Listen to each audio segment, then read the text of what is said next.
Hello everyone, this is Deepak Singhal.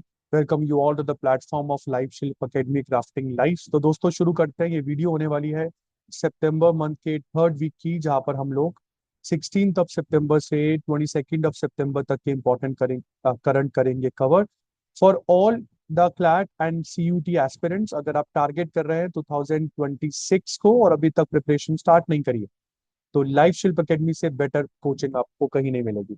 Sharad sir की team में we are performing well, we are producing results.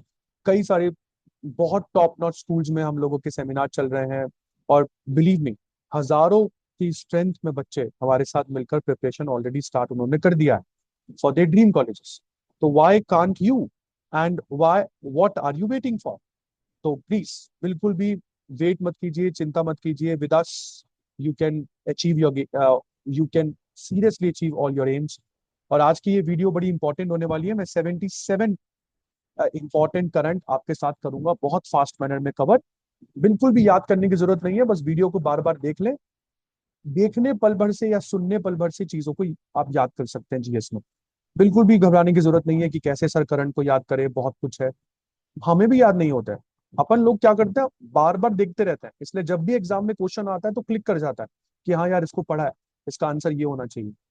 याद हम भी नहीं करते हैं जीएस को, और कोई भी जीएस को याद नहीं कर सकता। तो हैव अ बेटर स्ट्रैटेजी, बार बार चीजों को सुनने की आदत डालें, उसको पढ़ने की आदत डालें। हम सबको पता है हुमायूं का बेटा अकबर है, क्यों? क्योंकि हम लोगों ने लाखों बार सुना है वो चीज, राइट। जीएस इस तरीके से ही याद होती है। चलिए जी, तो नाबार्ड पहला करंट है। NABARD, national bank for agriculture and rural development, इन्होंने एक सेंट्रलाइज्ड डिजिटल लैंडिंग प्लेटफॉर्म बनाने की सोची है रूरल इंडिया के लिए, ताकि रूरल इंडिया में रीजनल रूरल बैंक्स को और भी ज्यादा कॉम्पिटेटिव बनाया जा सके। पूरे इंडिया में एक प्लेटफॉर्म होगा तो किसान आसानी से लोन पा सकता है, राइट। इसके बाद union home minister Amit Shah ने यहाँ पर गांधीनगर में राजभाषा सम्मेलन का फिफ्थ एडिशन जो है, एक तरीके से प्रोग्राम फिफ्थ एडिशन का प्रोग्राम जो है वो इनॉग्रेट किया यहाँ पर। और इस विटनेस में 7,000 से ज्यादा गवर्नमेंट ऑफिशियल्स आपको दिखे। इसके बाद बेटा, यूनेस्को की टेंटेटिव लिस्ट में इंडिया की 7 साइट्स ऐड हुई हैं, 7। हालांकि आगे आप लोग कवर करेंगे, यहाँ पर 2 हैं अभी फिलहाल, आगे मैं 5 और लेकर आया हूँ। इसके बाद नेशनल एग्रीकल्चरल कॉन्फ्रेंस राबी अभियान इस बार कहाँ पर हुआ? नेशनल एग्रीकल्चरल कॉन्फ्रेंस राबी अभियान इस बार न्यू दिल्ली में इनॉग्रेट हुआ 15 तारीख को। और इसको इनॉग्रेट करने के लिए इंडिया के एग्रीकल्चर मिनिस्टर शिवराज सिंह चौहान जी पहुंचे। इसके बाद बेटा, इंडिया जो है उसने होस्ट किया 89th international electrotechnical commission general meeting. और ये पहली बार हो रहा है कि आईईसी की जनरल मीटिंग एशियन कॉन्टिनेंट में हो रही है और न्यू दिल्ली में हो रही है। मतलब नियरली अबाउट 50 ईयर्स के बाद ऐसा हो रहा है। एंड इंडिया जो है मतलब कई सालों, अच्छा सॉरी, मैं गलत बोल दिया, मैंने कोई और फैक्ट आपको बता दिया। इंडिया आईईसी जनरल मीटिंग तो पिछले मतलब 10 सालों में होस्ट कर रहा है पहली बार, क्योंकि हम लोग इससे पहले 3 बार कर चुके हैं, 1960, 1997, 2013। तो 2025 में ये होस्ट जो हम बने हैं इसके, वो फोर्थ टाइम बने हैं। इसके बाद इंडिया की तरफ से इसको किसने ऑर्गेनाइज किया है? Bureau of Indian standards. इसके बाद लोक सभा के स्पीकर ओम बिरला जी ने तिरुपति आंध्र प्रदेश में national conference on women empowerment को इनॉग्रेट किया। National conference on women empowerment. इसके बाद बेटा, उन्मीषा इंटरनेशनल लिटरेचर फेस्टिवल जो है, ये कहां पर हुआ इस बार? उन्मीषा इंटरनेशनल लिटरेचर फेस्टिवल का पहली बात तो ये थर्ड एडिशन था, और बिहार की कैपिटल पटना में हुआ। और ये एशिया का सबसे बड़ा, सबसे इंक्लूसिव लिटरेचर फेस्टिवल जो है ये माना जाता है। इसके बाद प्राइम टाइम एमी अवार्ड्स का कौन सा वर्जन था इस बार? 77। कहां पर हुआ? अमेरिका के लॉस एंजलिस में, जिसकी जो एक तरीके से लाइव स्ट्रीमिंग जो है वो सीबीएस और पैरामाउंट प्लस पर जो है वो करवाई गई। इसके बाद मेजर विनर्स कौन से रहे? ड्रामा सीरीज में सेवरेंस, कॉमेडी सीरीज में द स्टूडियो, और लिमिटेड सीरीज में एडोलसेंस। फिर बेटा, इंडियन नेवी ने अपना third diving support craft launch कर दिया है कोलकाता में। इस डाइविंग सपोर्ट क्राफ्ट का नाम है डीएससी A22। तो डीएससी A22 क्या है? इंडिया का थर्ड डाइविंग सपोर्ट क्राफ्ट है। इसके बाद आगे बढ़ते हैं। इंडिया की एक्स डिप्लोमेट प्रीति सरन जी जो है, ये United nation committee on economics, social and cultural rights की नई चेयर मेंबर सेलेक्ट हुई है। चेयर मेंबर, चेयर पर्सन नहीं बोल रहा हूं मैं, चेयर मेंबर। तो एक तरीके से इस संगठन में एज अ मेंबर बनी है madam Preeti Saran, United nation committee on economics, social and cultural rights. इसके बाद ये जो ऑर्गेनाइजेशन है, आपको बता दूं, ये United Nation human right commission के अंडर काम करती है। इसके बाद friends, 48 conference on ocean laws and policy. तो ओशन लॉज एंड पॉलिसी की 48 कॉन्फ्रेंस, मैं इसके बारे में बता रहा हूं आपको। पहली बार आपको बता दूं, नियरली 50 सालों के बाद ओशन लॉज एंड पॉलिसी की कॉन्फ्रेंस इंडियन सब कॉन्टिनेंट में हुई, and that too in India. India में हुई ये कॉन्फ्रेंस। वैसे ये कॉन्फ्रेंस कौन ऑर्गेनाइज करता है? तो Stockton centre for international law, जिसने इस बार गुजरात की मैरीटाइम यूनिवर्सिटी के साथ मिलकर इसको इंडिया में होस्ट किया। उसके बाद बेटा HAL, Hindustan aeronautics limited, small satellite launch vehicle बनाएगा इसरो के लिए। अभी टेक्नोलॉजी ट्रांसफर हो जाएगी, उसके बाद प्रोडक्शन शुरू हो जाएगा। स्मॉल सैटेलाइट लॉन्च व्हीकल वो लॉन्च व्हीकल होता है जो 500 किलोग्राम तक की कोई भी सैटेलाइट को लो अर्थ ऑर्बिट में प्लेस कर सकते, है ना। इसके बाद आगे बढ़ते हैं बेटा। फोन पे ने यहाँ पर सिडबी के साथ एक तरीके से पैक्ट MOU साइन किया है, और अब फोन पे खोलकर आप लोग डिजिटल उद्यम एसेस्ट रजिस्ट्रेशन पोर्टल का एक्सेस आपको मिल जाएगा। डिजिटल उद्यम एसेस्ट रजिस्ट्रेशन का पोर्टल फोन पे पर इसलिए मिलेगा, और ये क्यों MOU साइन हुआ है, क्योंकि इंडिया की UPI मार्केट में अभी भी फोन पे जो है वो सबसे बड़ी एप्लीकेशन है ना। और इस डिजिटल उद्यम एसेस्ट रजिस्ट्रेशन की मदद से जो भी इनफॉर्मल माइक्रो एंटरप्राइजेस हैं, इनफॉर्मल माइक्रो एंटरप्राइजेस जो है उनको फॉर्मलाइज किया जा सकेगा। प्लस सेकेंडली, इनको बहुत आसानी से गवर्नमेंट स्कीम्स, क्रेडिट फैसिलिटीज और डिजिटल पेमेंट इकोसिस्टम जो है वो एक्सेसिबल होगा। फिर इंडिया और नॉर्वे के बीच में पहली बार एक मैरीटाइम सिक्योरिटी डायलॉग हुआ है, पहली बार। इससे पहले कभी भी इंडिया और नॉर्वे के बीच में कोई सिक्योरिटी डायलॉग नहीं हुआ। इसके बाद इंडिया ने स्विट्जरलैंड को हरा दिया है डेविस कप क्वालिफायर्स में। डेविस कप फुटबॉल में खेला जाने वाला एक टूर्नामेंट, सॉरी, अपने लॉन टेनिस में खेला जाने वाला एक टूर्नामेंट है। पहली बार हमने स्विट्जरलैंड को, किसी यूरोपियन कंट्री को, डेविस कप में 1993 के बाद पहली बार हराया। तो ऑफ कोर्स बड़ा हिस्टोरिक है ये। इसके बाद 16 सितंबर को ozone day, world ozone day celebrate होता है बेटा। इस बार की थीम रही from science to global action. फिर EPFO के एक मेंबर जिनका नाम है श्री विवेकानंद गुप्ता, ये EPFO के पहले मेंबर बने हैं जिनको एक तरीके से सेलेक्ट किया गया है PFAM प्रोग्राम के लिए। अब ये PFAM प्रोग्राम क्या है? तो PFAM प्रोग्राम जो है ये एक ग्लोबल इनिशिएटिव है जिसको वर्ल्ड बैंक और मिल्टन इंस्टीट्यूट मिलकर होस्ट करते हैं। और ये हमेशा यूनिवर्सिटी ऑफ लंदन में, मतलब यूनिवर्सिटी ऑफ लंदन के बेइस बिजनेस स्कूल में होस्ट किया जाता है PFAM प्रोग्राम। तो एम्प्लॉय प्रोविडेंट फंड के मेंबर श्री विवेकानंद गुप्ता को इस बार अपॉइंट किया गया है PFAM प्रोग्राम के लिए। ऑफ कोर्स पहले मेंबर है ये EPFO के जो इस प्रोग्राम के लिए अपॉइंट हुए हैं, और इस प्रोग्राम में जाएंगे तो ये पुदुना स्कीम के बारे में बात करेंगे, Pandit Deendayal Upadhyay national academy of social security scheme. इसके बाद फ्रेंड्स, इंडिया का होलसेल प्राइस इंडेक्स अगस्त 2025 में पॉजिटिव में पहुंचा 0.52%। इसका मतलब होलसेल में बिकने वाली जो आइटम्स हैं उन सबके प्राइस बढ़े हैं, जैसे food products, mineral oils, crude petroleum, natural gas, manufactured basic metals and oil. इसके बाद फ्रेंड्स, श्री पीयूष गोयल ने यहाँ पर बिहार के पटना में एपेडा का रीजनल ऑफिस इनॉग्रेट किया है। एपेडा एक ऑर्गेनाइजेशन है जिसका काम है इंडिया के जो एग्रीकल्चरल एक्सपोर्ट्स है उसको बढ़ाना, तो इंडिया के एग्रीकल्चरल एक्सपोर्ट्स को बढ़ाना। तो जाहिर सी बात है बिहार के पटना के फार्मर्स को काफी हेल्प मिलेगी एपेडा के रीजनल सेंटर से। इसके बाद मुजफ्फरपुर स्टूडेंट इनोवेशंस में नंबर 1 पर आया। तो इंस्पायर अवार्ड 2025 होस्ट हो रहे थे, और इंस्पायर अवार्ड दिए उसको जाते हैं, उस सिटी को दिया जाता है जिस सिटी से सबसे ज्यादा इनोवेटिव आइडियाज आए। तो बिहार के मुजफ्फरपुर डिस्ट्रिक्ट से इन टोटल 7,403 स्टूडेंट्स ने इनोवेटिव आइडिया सबमिट करे, जो सबसे ज्यादा थे। इसलिए फर्स्ट अवार्ड मुजफ्फरपुर डिस्ट्रिक्ट को मिला, सेकंड बेंगलुरु को मिला, थर्ड बागलकोट, फोर्थ जयपुर, और फिफ्थ नंबर पर यहाँ पर यूपी का लखनऊ रहा। इसके बाद प्रोफेसर प्रदीप कुमार प्रजापति बने All India Institute of Ayurveda के नए director, professor Pradeep Kumar Prajapati. Next, India की गवर्नमेंट ने एल सत्या श्रीनिवास को यहाँ पर चुन लिया गया है as executive director of India at Asian Development Bank. Asian Development Bank जिसमें टोटल में 69 मेंबर्स हैं, जिसकी हेडक्वार्टर्स जो है वो फिलीपींस में है, और एशियन डेवलपमेंट बैंक के चेयरमैन इस समय मसातो कांडा है। तो इसी बैंक में इंडिया के एग्जीक्यूटिव डायरेक्टर कौन बने हैं? सत्या श्रीनिवास जी। इसके बाद फ्रेंड्स, स्केचर्स ने यहाँ पर DSP मोहम्मद सिराज को ब्रांड एम्बेसडर अपॉइंट कर लिया है। स्केचर्स इससे पहले भी जसप्रीत बुमराह, ईशान किशन, यस्तिका भाटिया के साथ जो है वो पैक्ट कर चुका है।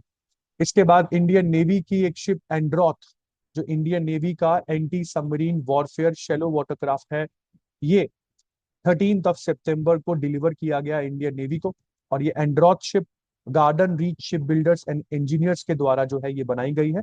Androth anti submarine warfare shallow watercraft है, मतलब सबमरीन्स के अगेंस्ट ये शिप काम करेगी। जहां पानी की डेप्थ कम है वहां पर भी ये फ्लोट कर सकती है। इसके बाद रॉकी ड्रीम्स नाम की एक बुक है जो क्रिस्टियन डेवनपोर्ट ने लिखी है, और इस बुक में एलॉन मस्क की स्पेसएक्स और जेफ बेजोस की ब्लू ओरिजिन के बीच की राइवलरी के ऊपर लिखा हुआ है। इसके बाद दापन एक बुक है जो लिखी है यहाँ पर इप्सिता चक्रवर्ती ने। इस बुक में कश्मीर के कॉन्फ्लिक्ट के बारे में जो है वो लिखा हुआ है। इसके बाद फ्रेंड्स आनंद कुमार, वेल कुमार और क्रिश शर्मा ने इंडिया को जिताए इंडिया के पहले gold medal at speed skating world championship 2025। Speed skating world championship में इंडिया ने कभी गोल्ड नहीं जीता है, तो इंडिया को गोल्ड पहली बार किसने जीता है? Anand Kumar, well Kumar and Krrish Sharma. कहाँ पर चल रहा था ये वर्ल्ड चैंपियनशिप पूरा प्रोग्राम? बिदाई, बिदाई एक जगह है चाइना में, तो वहां पर ये प्रोग्राम जो है वो चल रहा था। इसके बाद ICC men's player of the month रहे डीएसपी सिराज, अगस्त 2025 के। इसके बाद फ्रेंड्स नेक्स्ट 17 सितंबर वर्ल्ड पेशेंट सेफ्टी डे के रूप में सेलिब्रेट हुआ। इस बार की थीम रही safe care for every newborn and every child. Next reserve bank of India ने अपनी एक नई साइट को यहाँ पर लॉन्च कर दिया है। नाम है इसका indiancurrency.rbi.org.in। एक वन स्टॉप डेस्टिनेशन है जहां पर आप इंडियन करेंसी से जुड़ी सारी चीजों को ऑडियो विजुअल मैनर में सुन सकते हैं, समझ सकते हैं। यहाँ पर इंडियन करेंसी की फीचर्स लिखे हुए हैं, 360 डिग्री व्यू दिखा रखा है, हमारे जितने भी सिक्योरिटी मेजर आरबीआई ने जो अभी तक लिए हैं उसके बारे में यहाँ पर जिक्र है। इसके बाद फ्रेंड्स नेक्स्ट इंडिया का रिटेल इन्फ्लेशन बढ़ा है, 2.07% पहुंच गया है अगस्त में। हालांकि आरबीआई के हिसाब से ये नॉर्मल है, रिटेल इन्फ्लेशन 4% से नीचे होना चाहिए, which is below, well below 4%, तो ठीक है। इसके बाद आगे बढ़ते हैं बेटा। रिटेल इन्फ्लेशन को मापने के लिए आपको बता दूं, रिटेल इन्फ्लेशन को आप कंज्यूमर प्राइस इंडेक्स भी कहते हैं, और चार तरीके के कंज्यूमर प्राइस इंडेक्स होते हैं, जिसमें से ऊपर के तीन consumer price index industrial workers, agricultural labourers और रूरल लेबरर्स, इन तीनों से रिलेटेड कंज्यूमर प्राइस इंडेक्स या रिटेल इन्फ्लेशन इंडेक्स यहाँ पर labour bureau, ministry of labour and employment के द्वारा जो है इसको निकाला जाता है। और third fourth rural urban combined का जो रिटेल इन्फ्लेशन इंडेक्स है वो ministry of statistics and programme implementation calculate करती है। और यहाँ पर कंज्यूमर प्राइस इंडेक्स कह लो या रिटेल इन्फ्लेशन इंडेक्स कह लो, उसका बेस ईयर 2012 है, ये याद रहिए। इसके बाद सिरारा खोंग हैती चिली फेस्टिवल कहाँ पर होता है? तो सिरारा खोंग हैती चिली फेस्टिवल मणिपुर में होता है। इस बार ये इसका 14th एडिशन था जो मणिपुर में हुआ। इसके बाद फ्रेंड्स इंडिया का unemployment rate according to government PLFS, periodic labour force survey, जो ministry of statistics and programme implementation के द्वारा लॉन्च किया जाता है, इसके अकॉर्डिंग इंडिया का अनएम्प्लॉयमेंट रेट कम होकर 5.1% आया। इसके बाद इंडिया की नई 7 जगहें in the United Nations tentative world heritage list जो है वो कौन सी है? 7 नई जगह: डेकन ट्रैप, सेंट मेरी आइलैंड क्लस्टर, इसके बाद Meghalaya as caves, Naga hills, अपना एरामती दिवालू, तिरुमला हिल्स एंड वर्कला। एक बार जल्दी से जगहों के नाम देख लीजिए। डेकन ट्रैप्स जो है ये महाराष्ट्र में है, Meghalaya as caves of course Meghalaya में, नागा हिल्स नागालैंड में, एरामती आंध्र प्रदेश में, तिरुमला हिल्स आंध्र प्रदेश, वर्कला केरला। और इसके साथ total tentative world heritage list में इंडियन साइट्स 69 हो चुकी है, जिसमें 49 कल्चरल है, 17 नेचुरल और 3 मिक्स्ड है। इसके बाद फ्रेंड्स आगे बढ़ते हैं। जस्टिस एम सुंदर बने मणिपुर हाईकोर्ट के नए चीफ जस्टिस। अमित खारे बने हैं वाइस प्रेसिडेंट सीपी राधाकृष्णन के नए secretary. Amit Khare is a new secretary to CP Radhakrishnan. Albania ने यहाँ पर डीएला नाम का एक कैबिनेट मिनिस्टर अपॉइंट किया है। और आपको बता दूं ये डीएला कोई ह्यूमन नहीं है, ये डीएला एक वर्चुअल एआई अवतार है जिसको कैबिनेट मिनिस्टर बना दिया है इस यूरोपियन कंट्री एल्बेनिया ने। और ये डीएला एक एल्बेनियन वर्ड से निकला है जिसका मतलब है सन, तो डीएला सन के लिए यूज होने वाला एक एल्बेनियन वर्ड। इसके बाद बाबा कल्याणी को मिला ASME हॉली मेडल, और ये मेडल इंजीनियरिंग इनोवेशन के लिए मिलता है। इस बार इंडिया के बाबा कल्याणी को ये अवार्ड जो है ये दिया गया। हॉली मेडल 1924 में स्टेब्लिश हुआ था, और जैसे कि मैंने बोला, ये किसी भी इंडिविजुअल को दिया जाता है for his unique engineering achievements. इसके बाद फ्रेंड्स आगे बढ़ते हैं। मिंत्रा ने यहाँ पर सौरव गांगुली के साथ पार्टनरशिप करी है और सुरोग्य नाम की एक एथनिक वियर ब्रांड लॉन्च करी है, जो इस बार की दुर्गा पूजा के लिए काफी स्पेशल मानी गई। इसके बाद सेंट्रल जोन ने यहाँ पर जीती दुलीप ट्रॉफी। दुलीप ट्रॉफी एक डोमेस्टिक क्रिकेट है, BCCI इसको ऑर्गेनाइज करता है। सेंट्रल जोन ने 11 साल के बाद ये ट्रॉफी जो है ये जीती है। यहाँ पर इन्होंने साउथ जोन को हराया है 6 विकेट से दुलीप ट्रॉफी को जीतने के लिए। इसके बाद रवि के मिश्रा की नई बुक आई है, demography representation delimitation north south divide in India. तो इस बुक में नॉर्थ साउथ डिवाइड के बारे में बता रखा है इन टर्म्स ऑफ पॉपुलेशन, और वो लोकसभा में जो सीटें नॉर्थ इंडिया की और साउथ इंडिया की जो उसके ऊपर बता रखा है। इसके बाद 18 सितंबर को वर्ल्ड बैम्बू डे बेटा सेलिब्रेट होता है। नेक्स्ट इंपॉर्टेंट, कोटक 811 पूरी दुनिया की थर्ड बैंकिंग एप्लीकेशन है जिसको सबसे ज्यादा डाउनलोड किया गया। यू नो दिस, SBI की योनो को भी बीट कर दिया है 811 ने। यहाँ पे दुनिया में सबसे ज्यादा डाउनलोड होने वाली बैंकिंग एप्लीकेशन ब्राजील की है न्यू बैंक, सेकेंड नंबर पर UK की है रिविलट, और थर्ड नंबर पर इंडिया की है कोटक 811। इसके बाद इंडिया का ट्रेड डेफिसिट कम हुआ है बेटा। ट्रेड डेफिसिट कम होने के पीछे रीजन अमेरिका के टैरिफ बताए जा रहे हैं। हमारा ट्रेड डेफिसिट $26.49 बिलियन पर पहुंचा, जो पिछले महीने जो था वो $27.35 बिलियन था। हालांकि ट्रेड डेफिसिट का कम होना तो अच्छा ही है, बट ठीक है, एक बार के लिए कह सकते हो कि इफेक्ट दिखना शुरू हो गया है ट्रम्प टैरिफ्स का। इसके बाद महाराष्ट्र ने सबसे बड़ा ढोल ताशा सेरेमनी होस्ट किया। ढोल ताशा सेरेमनी हिंदू भूषण जी के स्टैचू के लिए महाराष्ट्र में हर साल होस्ट किया जाता है। हिंदू भूषण जो है ये एक्चुअली में छत्रपति संभाजी महाराज का स्टैचू है। संभाजी महाराज जो छत्रपति शिवाजी महाराज के सबसे बड़े बेटे है ना। और ये स्टैचू जो है ये अंडर कंस्ट्रक्शन 180 फुट का स्टैचू है, ये हिंदू भूषण स्टैचू जो पिंपरी चिंचवाड़ में बन रहा है। इसके बाद बेटा शंघाई कॉर्पोरेशन ऑर्गेनाइजेशन की रैट्स 44th रैट्स मीटिंग जो है वो किर्गिज रिपब्लिक में हुई। आपको बता दूं, रैट्स शंघाई कॉर्पोरेशन ऑर्गेनाइजेशन की परमानेंट बॉडी, और यहाँ पर इंडियन डेलीगेशन को डिप्यूटी NSA TV रविचंद्रन जी ने यहाँ पर जो है वो इंडियन डेलीगेशन को यहाँ पर लेकर गए।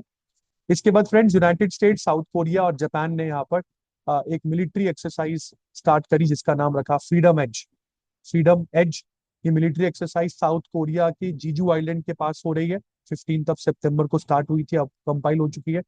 इसके बाद ग्लोबल इनोवेशन इंडेक्स में इंडिया की रैंकिंग 38 पहुंची, जो कभी 2015 में 81 हुआ करती थी। इस इनोवेशन इंडेक्स को वर्ल्ड इंटेलेक्चुअल प्रॉपर्टी ऑर्गेनाइजेशन जो है ये निकालती है। नंबर 1 पर स्विट्जरलैंड आपको इस इंडेक्स में दिखेगा, नंबर 2 पर स्वीडन, नंबर 3 पर USA। इसके बाद फ्रेंड्स आगे बढ़ते हैं। अनीश गिरी इंडियन नहीं है ये, but Vaishali Ramesh Babu Indian है। तो अनीश गिरी और वैशाली रमेश बाबू ने यहाँ पर फाइड ग्रैंड स्विस जो है वो जीता। फाइड ग्रैंड स्विस चेस में का एक टूर्नामेंट है। फाइड का मतलब ये आपको पता है चेस की, इंटरनेशनल चेस की सुप्रीम बॉडी है। और ये जो टूर्नामेंट था फाइड ग्रैंड स्विस उज्बेकिस्तान के समरकंद में चल रहा था। इसके बाद बेटा national payment corporation of India ने UPI के कुछ नियमों में बदलाव किया है। पहला, पर्सन टू पर्सन पेमेंट एक दिन, मतलब एक दिन में आप 1 लाख से ऊपर की पेमेंट पर्सन टू पर्सन नहीं ट्रांसफर कर सकते हैं।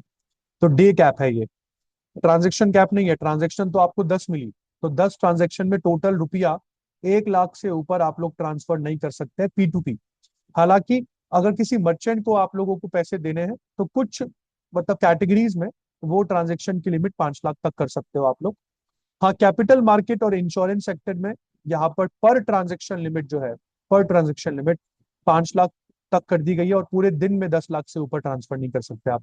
क्रेडिट कार्ड का बिल पे करना है तो पूरे दिन की लिमिट यहाँ पर 6 लाख रुपए है, और एक ट्रांजेक्शन की लिमिट 5 लाख रुपए। तो मतलब मान के चलो कि आप 10 ट्रांजेक्शन कर सकते हो, बस 10 ट्रांजेक्शन टोटल मिलाकर 6 लाख से ऊपर क्रॉस नहीं हो पाएगी।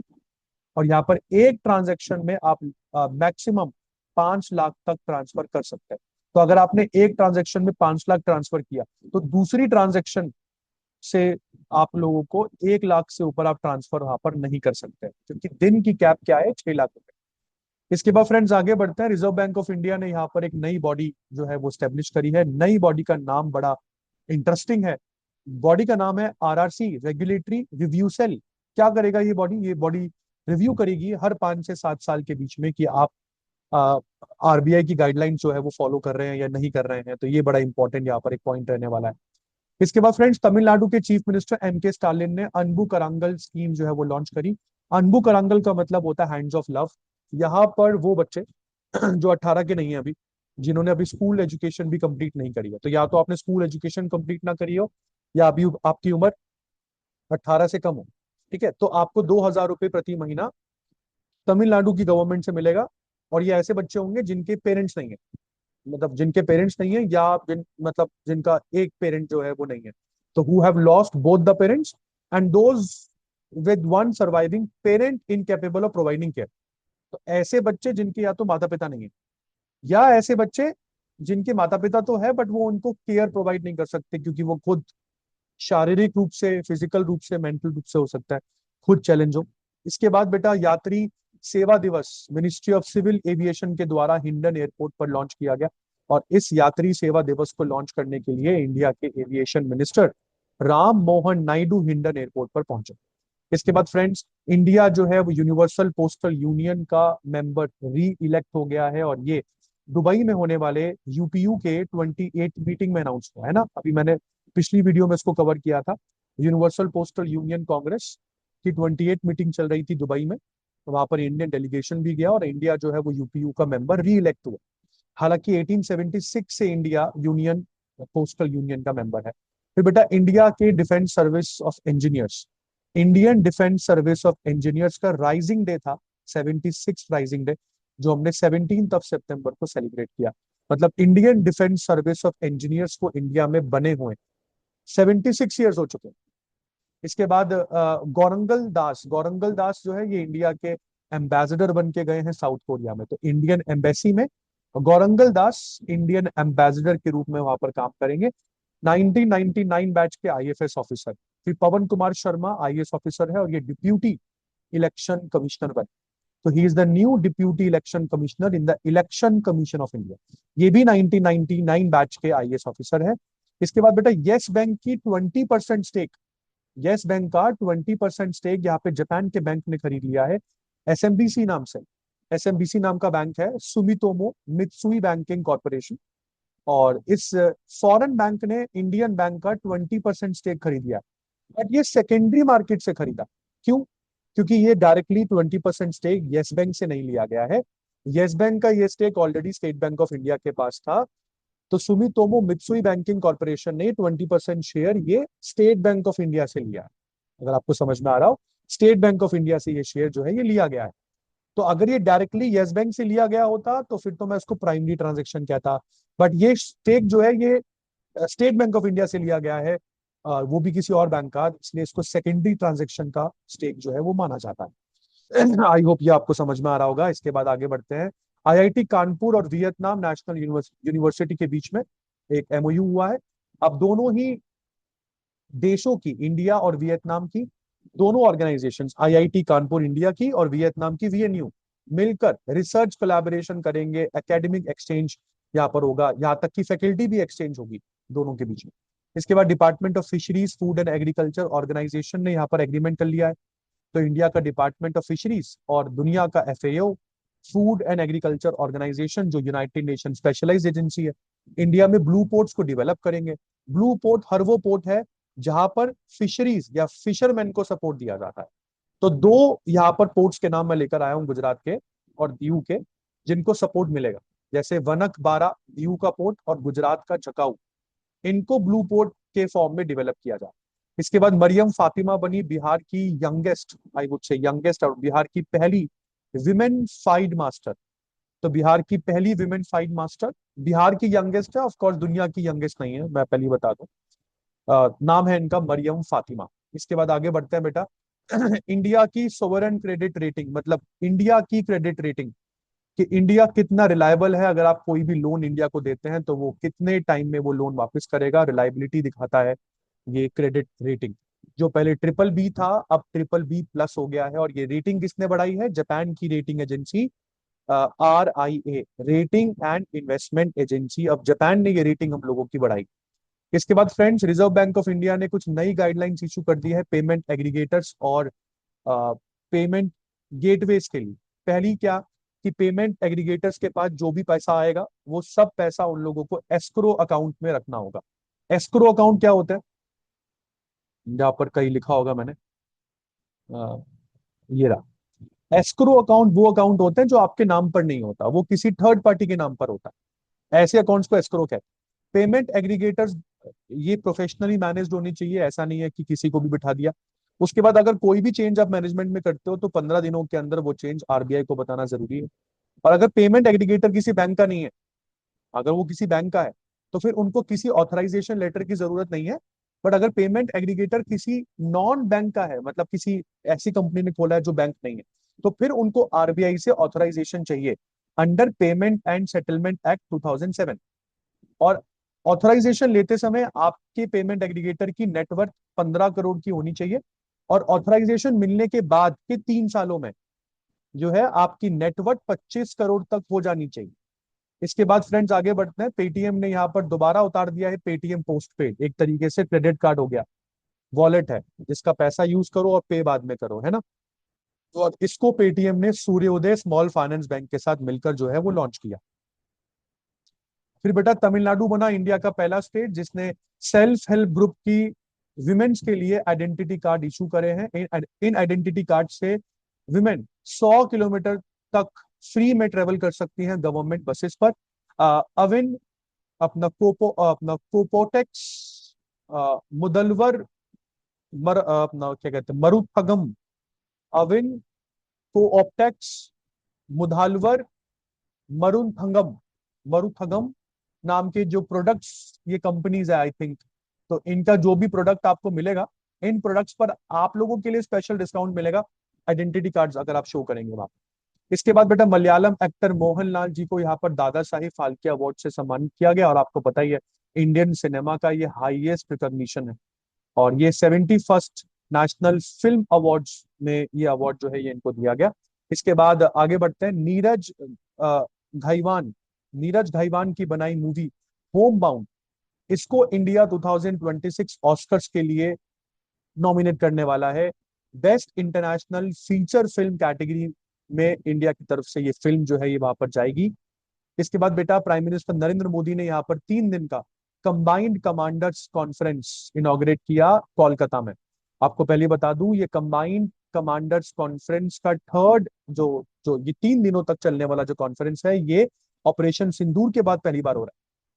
ठीक है, तो ये biennial apex military brainstorming forum है। मतलब ये 2 साल में एक बार होता है जहां पर सिविल मिलिट्री के जो लीडरशिप होते हैं वो आपस में मिलते हैं, स्ट्रेटेजिक इंस्टीट्यूशनल ऑपरेशनल प्रायोरिटीज के बारे में डिस्कस करते हैं। और इस बार के कंबाइंड कमांडर्स कॉन्फ्रेंस का थीम क्या रहा? Year of reforms, transforming for the future. इसके बाद अर्शदीप सिंह बने इंडिया के fastest bowler to claim 100 wickets in T20 international. तो T20 इंटरनेशनल में इंडिया के fastest bowler to claim 100 wickets बने अर्शदीप सिंह। इन्होंने अपनी 100वीं विकेट चटकाई ओमान के प्लेयर विनायक शुक्ला की। मतलब इस एशिया कप 2025 के दौरान इन्होंने अपनी 100 विकेट जो है वो ली। इसके बाद उत्तराखंड यहाँ पर पहली बार होस्ट करेगा इंटरनेशनल फेंसिंग इवेंट, मतलब किया ऑलरेडी ये हो चुका है। आपको बता दूं ये इवेंट जो है ये हल्द्वानी में हुआ और ये पहली बार उत्तराखंड में हो रहा है। और फेंसिंग कुछ इस तरीके से ये स्पोर्ट खेला जाता है, हालांकि इंडिया में बहुत सेलिब्रेटेड स्पोर्ट नहीं है। ओलंपिक में तो कोई भी मेडल हम लोगों ने यहाँ पर अभी तक स्पोर्ट में जीता नहीं है। बट ठीक है, जिस तरीके से तैयारी कर रहे हैं तो जरूर कभी ना कभी मेडल यहाँ पर लेकर आएंगे। तो 250 से ज्यादा एथलीट, 150 इंडियन फेंसर जिसमें हैं Tajikistan, Syria, Malaysia, Sri Lanka, Thailand, Indonesia के कई सारे प्लेयर इंडिया के उत्तराखंड में आए और उन्होंने हल्द्वानी के इस Indira Gandhi international sports stadium में फेंसिंग का टूर्नामेंट जो है वो खेला। इसके बाद इंटरनेशनल रेड पांडा डे 20 सितंबर को सेलिब्रेट होता है बेटा। आगे बढ़ते हैं। इंटरनेशनल डे ऑफ पीस 21 सितंबर को सेलिब्रेट होता है। एंड 21 सितंबर को वर्ल्ड एल्जीमर डे भी सेलिब्रेट होता है, जिसको आप लोग डिमेंशिया कहते हैं। और 22 सितंबर वर्ल्ड रोज डे। और इसके साथ हो जाता है करंट अफेयर्स का बुलेटिन खत्म। आई होप आपको मजा आया होगा। इस तरह के करंट अफेयर्स को देखने के लिए जरूर लाइफ शिल्प अकेडमी को यहाँ पर लाइक कीजिएगा, चैनल को सब्सक्राइब कीजिएगा। And as I told you, under Sharad sir guidance, flat CUT 2026 के बैचेस ऑलरेडी ऑन हो चुके हैं। और जैसे कि मैंने बोला, हमारी कई सारी वीडियोस आप लोगों को हमारे प्लेटफॉर्म पर दिख जाएंगी। कई सारे स्कूल्स में जाकर हम लोग बहुत सारे सेमिनार्स कर रहे हैं, और यकीन मानिएगा हजारों बच्चे प्रिपरेशन हमारे साथ मिलकर शुरू कर चुके हैं। And if they can start early, then why can't you?